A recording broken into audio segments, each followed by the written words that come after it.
ബിജു കൈപ്പാറാടൻ, ഇവിടെ സമരം എന്നും കേരളത്തെ ഈ നിലയിൽ തന്നെയാണ് ബാധിച്ചിട്ടുള്ളത്. ദേശീയ പണിമുടക്കുകൾ നിരവധി കണ്ടിട്ടുണ്ട്. പലപ്പോഴും അത് കേരളത്തിൽ മാത്രം ഒതുങ്ങുന്നതുമായി മാറുന്നു. കേരളം ഇന്നും മുൻകൂട്ടി കിട്ടിയ അവധി പോലെ ഈ പണിമുടക്ക് ആഘോഷിച്ചു. ആളുകളുടെ സമീപനവും കൂടി ഇതിനൊരു 100% വിജയം നേടിക്കൊടുക്കുന്നതിൽ പ്രധാന ഘടകമായി മാറിയോ? രേണുക, ഇതിനകത്ത് നമ്മൾ ഒരു സമരത്തെ കുറിച്ച് പറയുമ്പോൾ ആ സമരത്തിന് കാരണമായിട്ടുള്ള സംഭവ വികാസങ്ങൾ എന്തൊക്കെയാണ് എന്ന് നമ്മൾ തീർച്ചയായിട്ടും വിലയിരുത്തേണ്ടി വരും.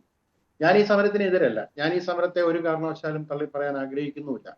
കാരണം 1926 ട്രേഡ് യൂണിയൻ ആക്ടിന്റെ, അതായത് ബ്രിട്ടീഷുകാരുടെ കാലത്ത് അവരുണ്ടാക്കി തന്ന ആനുകൂല്യങ്ങൾ പോലും ഫ്രീസ് ചെയ്യുന്ന തരത്തിലാണ് ഗവൺമെന്റ് പോയിക്കൊണ്ടിരിക്കുന്നത്. നമ്മൾ വ്യവസായ സൗഹൃദ അന്തരീക്ഷം സൃഷ്ടിക്കാൻ വേണ്ടിയിട്ട് തൊഴിലാളിയെ ഞെക്കിപ്പിഴിയുകയല്ല വേണ്ടത്. മോഡേൺ ടെക്നോളജി ഉപയോഗിച്ചും ആധുനികമായിട്ടുള്ള മറ്റ് മാനേജ്മെന്റ് ടെക്നിക്കുകൾ ഉപയോഗിച്ചും നൂതനമായ സങ്കേതങ്ങൾ ഉപയോഗിച്ചും ബിസിനസ് അല്ലെങ്കിൽ പ്രൊഡക്ടിവിറ്റി വർദ്ധിപ്പിക്കുക എന്നുള്ളതാണ് ഒരു വ്യവസായം ലാഭകരമാക്കാൻ ചെയ്യേണ്ട ആദ്യത്തെ കാര്യം.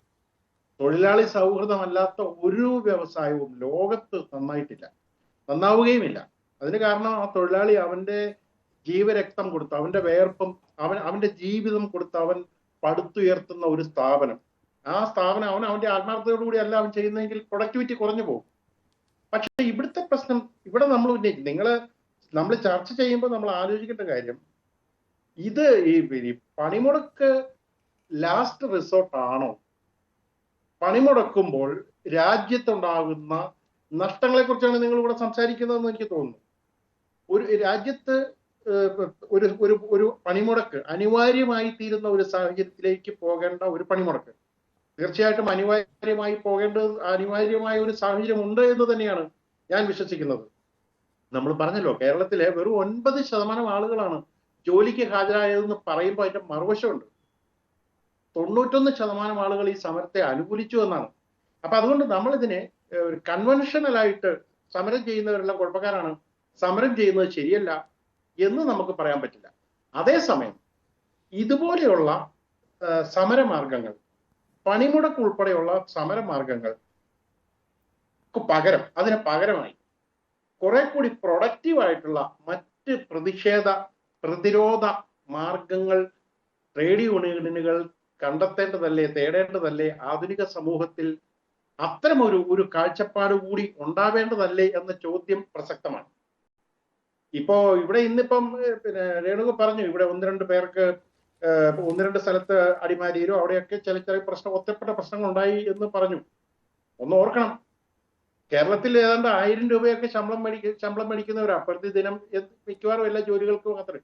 അത് വേണ്ടാന്ന് വെച്ചിട്ട് ഈ വിലക്കയറ്റത്തിന്റെ കാലത്ത്, ജീവിക്കാൻ നിവൃത്തിയില്ലാത്ത ഈ കാലത്ത് ഒരു ദിവസത്തെ ശമ്പളം വേണ്ടെന്ന് വെച്ചിട്ട് ഗവൺമെന്റ് ഡയസ് നോൺ പ്രഖ്യാപിച്ചിട്ടും അത് വേണ്ട പോട്ടെ എന്ന് വെച്ച് അവൻ സമരത്തിന് ഇറങ്ങുമ്പോൾ അത്രയും തീക്ഷ്ണമായ തൊഴിലാളി ബോധ്യമുള്ളത് കൊണ്ടാണ് അവൻ സമരത്തിന് ഇറങ്ങുന്നത്. അങ്ങനെ സമരത്തിന് ഇറങ്ങുമ്പം ആ സമരത്തെ പല്ലളിച്ച് കാണിച്ചുകൊണ്ട് നീ ചെയ്യണ്ട ഞാൻ ചെയ്യും എന്ന് പറഞ്ഞുകൊണ്ട് വന്നു കഴിഞ്ഞാൽ അത് സ്വാഭാവികമായിട്ടും എല്ലാവരും ഒരു പൊതു ട്രെൻഡ് അല്ലായിരുന്നു. പക്ഷെ ഒറ്റപ്പെട്ട ചില സംഭവങ്ങൾ ഉണ്ടായിട്ടുണ്ട്.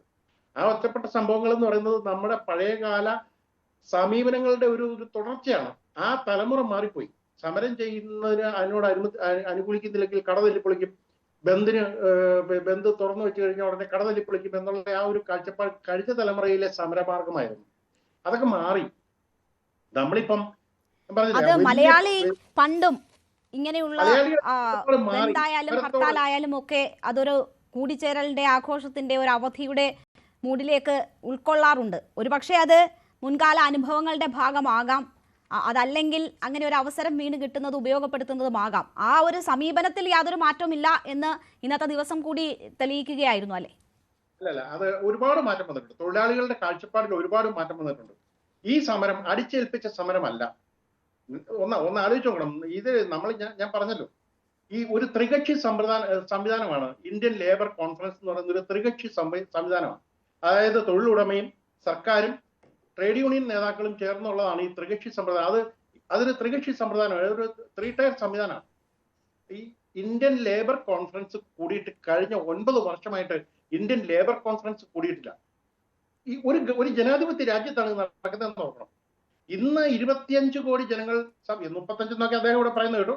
എന്തായാലും ലഭ്യമായ വിവരം അനുസരിച്ച് 25 കോടി ജനങ്ങൾ ഈ സമരത്തിൽ പങ്കെടുത്തിട്ടുണ്ടെന്നാണ് നമുക്കിപ്പോ കിട്ടുന്ന ഡേറ്റ വെച്ച് നമുക്ക് മനസ്സിലാക്കാൻ പറ്റുന്നത്.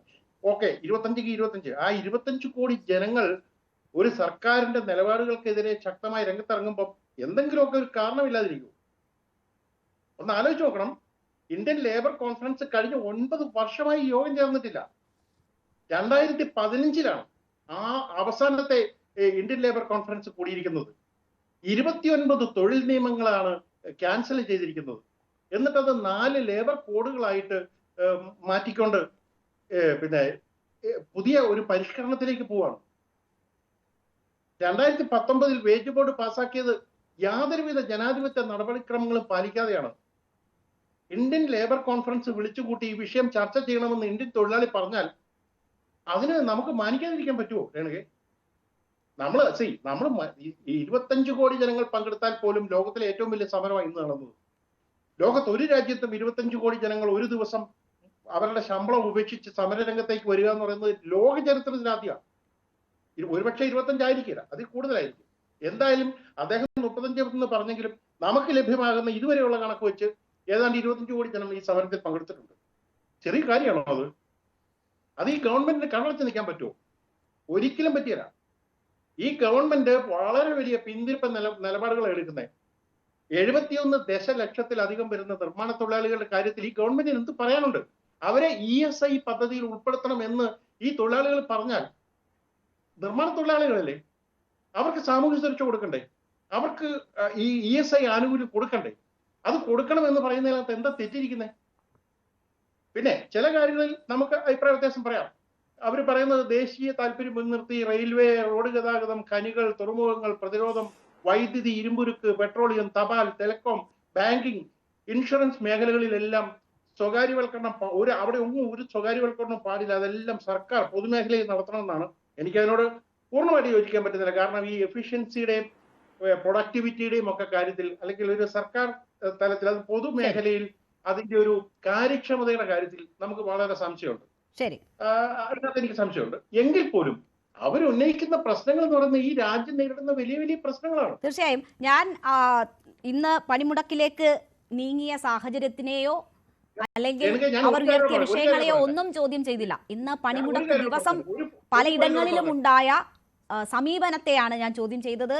തൊഴിൽ സമരം ചെയ്യുന്നതിനൊപ്പം തന്നെ തൊഴിൽ ചെയ്യാനുമുള്ള അവകാശം അതിന് ഹാജരാകുന്നവർക്കുണ്ട്, അതിന് തയ്യാറാകുന്നവർക്കുണ്ട്. അങ്ങനെയുള്ളവരുടെ അവകാശം ഹനിക്കാൻ സമരം ചെയ്യുന്നവർക്ക് അധികാരമില്ലല്ലോ, അവകാശമില്ലല്ലോ. അക്കാര്യം മാത്രമാണ് ഞാൻ ചൂണ്ടിക്കാട്ടിയത്. അതിൽ എനിക്ക് അല്ലാതെ അവർ ഉയർത്തിയ വിഷയങ്ങളുമായി ബന്ധപ്പെട്ട് എനിക്ക് യാതൊരു തരത്തിലുള്ള അഭിപ്രായ വ്യത്യാസവുമില്ല. പിന്നെ രാജ്യവ്യാപകമായ പൂർണ്ണതോതിൽ കേരളത്തിലേതുപോലെ സമാനമായിട്ടുള്ള പ്രതിഷേധമില്ല എന്ന വസ്തുതയും മാത്രമാണ് ഞാൻ ചൂണ്ടിക്കാട്ടിയത്. ഞാൻ താങ്കളിലേക്ക് തിരിച്ചെത്താം.